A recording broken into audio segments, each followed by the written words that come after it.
बेटा बदहवास परिस्थिति में अपने घर के कमरे में बैठा हुआ किसी का इंतजार कर रहा था। हाथ में एक हथौड़ा लिए हुए बैठा था। तभी उसका जो पिता होता है वह घर के अंदर प्रवेश करता है और घर के अंदर जैसे ही वो आता है तो बेटा अपने पिता के ऊपर हथौड़े से वार कर देता है और पूरी तरह से उसकी हत्या नहीं करता है। वो पिता सिसक रहा था और जो बेटा था वह इंतजार कर रहा था कि इसके अंदर से आत्मा कहाँ से निकलेगी। वह देखना चाहता था कि इंसान मरता है तो उसमें आत्मा कहाँ से निकलती है और फिर मैं उससे बात करूँगा, यानी कि अपने पिता को मारने के बाद उसकी आत्मा से बात करेगा ये।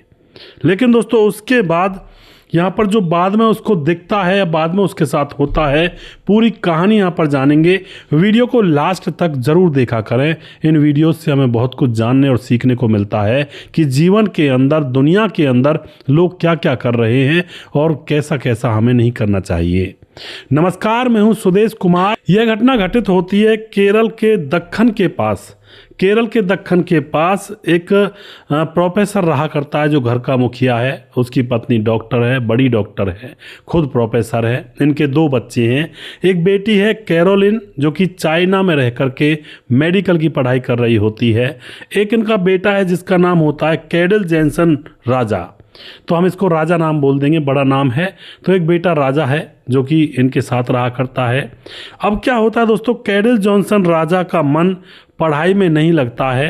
बीए क्लास में पढ़ता था लेकिन वहाँ पर भी वह पढ़ाई की तरफ ध्यान नहीं देता है। तो उसके माँ बाप सोचते हैं कि अगर ये पढ़ेगा नहीं तो हमारे ख़ानदान का तो नाम बदनाम हो जाएगा कि भाई बेटा अनपढ़ रह गया।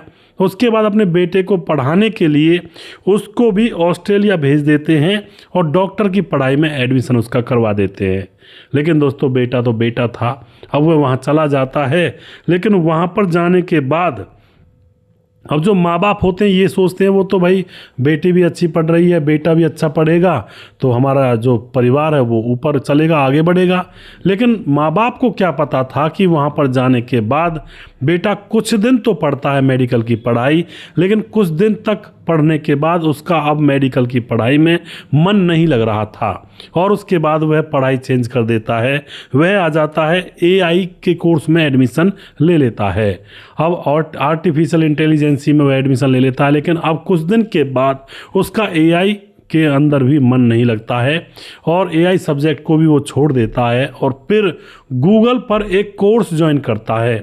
कोर्स कौन सा था? जो ऑनलाइन सुपरनेचुरल कोर्स होते हैं, 6 महीने का, साल भर का, ऐसा कुछ कोर्स था जिसमें आत्माओं से बात करना, दूसरी दुनिया के लोग कैसे होते हैं, भूत प्रेत क्या होते हैं, इन चीज़ों के बारे में उस सुपर नेचुरल कोर्स के अंदर जानकारी दी जाती थी।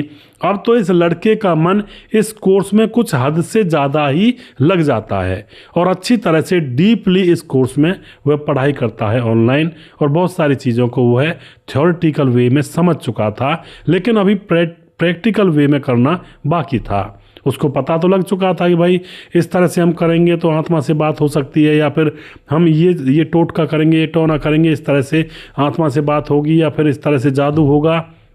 इन चीज़ों की वह पढ़ाई तो कर ही चुका था। अब दोस्तों पढ़ाई करने के बाद वह वापस से इंडिया में आता है। माँ बाप को जब पता चलता है तो माँ बाप उसको बेवकूफ़ कहते हैं कि बेवकूफ़, तुझे हमने डॉक्टर बनने के लिए भेजा था और तू तांत्रिक बनकर वापस आया। लेकिन अब माँ बाप करें तो करें क्या। अब उसके बाद दोस्तों यह घर में रहने लगता है और घर में भी रह करके पता नहीं कौन कौन से ख्यालों में सोया रहा करता।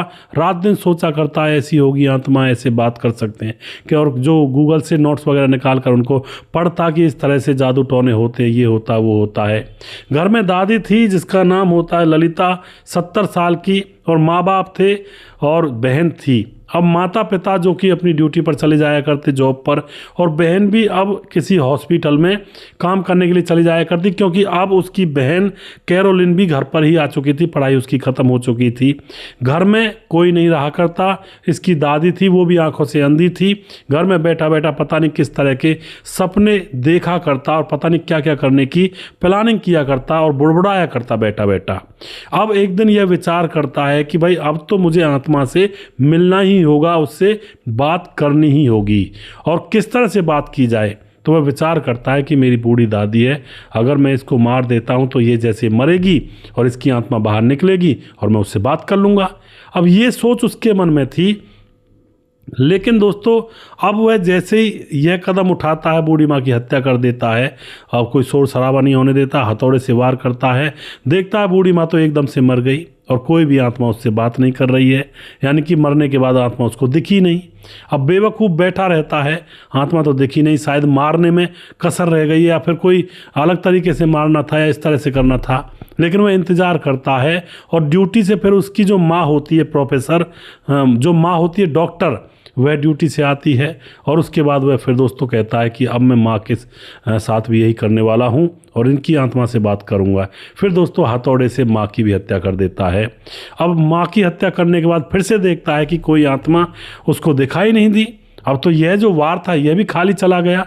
अब उसके बाद वह इंतज़ार करने लगता है कि पिताजी आएंगे, उनकी आत्मा से बात करूंगा और अब की बार ऐसे नहीं मारूंगा, अब की बार थोड़ा अधमरा करूंगा जिससे कि आत्मा धीरे धीरे निकलेगी और मुझे दिख जाएगी। इनमें तो एकदम से आत्मा निकल जाती है। पिताजी आते हैं, आते ही पिताजी के ऊपर वार करता है और ऐसा वार करता है कि वे काफ़ी देर तक जिंदा बैठे हुए थे और अपनी आंखों से इस लड़के को देख रहे थे और ये लड़का हथौड़े को हाथ में लेकर अपने पिता को मरता हुआ देख रहा था कि उसकी आत्मा कब निकलेगी और उससे मैं कब बात करूंगा। लेकिन दोस्तों कुछ देर के बाद सिसकने के बाद उसके पिता की भी मौत हो जाती है और उस लड़के को कहीं कोई आत्मा दिखाई नहीं देती है। वह परेशान हैरान रह जाता है कि परिवार के लोग भी मर गए और आत्मा अभी भी दिखाई नहीं दी। परेशानी में आ जाता है, सोच विचार में पड़ जाता है कि क्या करूं, कोई गलती हो रही है मुझसे। अब उसके बाद बहन आने वाली थी रात को 8 बजे। अब वह सोचता है कि क्यों ना अब बहन के ऊपर अब की बार अच्छे से क्रिया से काम किया जाए। 8 बजे दोस्तों उसकी बहन आती है और जैसे उसकी बहन आती है तो वह बहन के ऊपर भी हथौड़े से वार कर देता है। बहन भी फर्श पर गिर जाती है, खून से लहूलुहान। लेकिन दोस्तों अब की बार भी उसको कोई आत्मा दिखाई नहीं देती है। अब वह परेशान हैरान कि आखिर क्या हो गया, मेरा तो सारा काम फेल हो गया, परिवार के लोग सारे मर गए।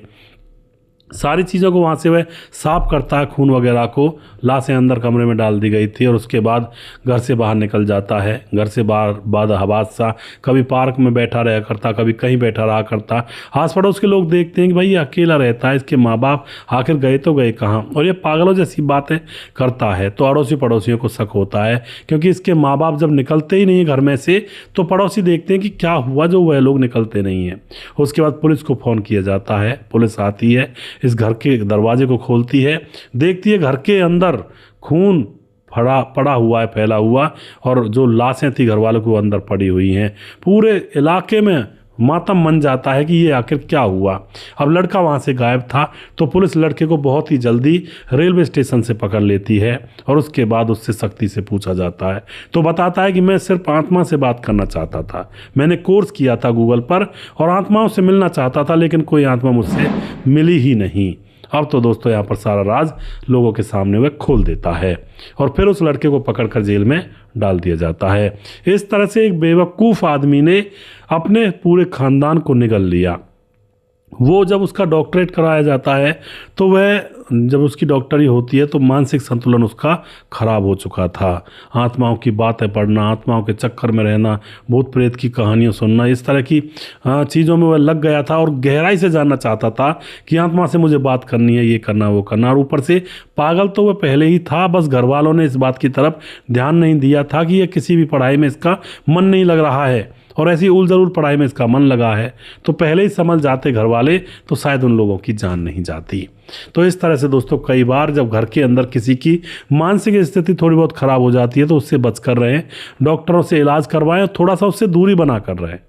क्योंकि अपने कमरे में सोना है तो अंदर से दरवाज़ा लगा लें, और अगर वो कमरे में है तो उसको बाहर से दरवाज़ा लगा लें। मतलब थोड़ा सा सावधानी बहुत ज़रूरी है, वरना कब क्या मन में आ जाए कोई पता नहीं चलता है दोस्तों।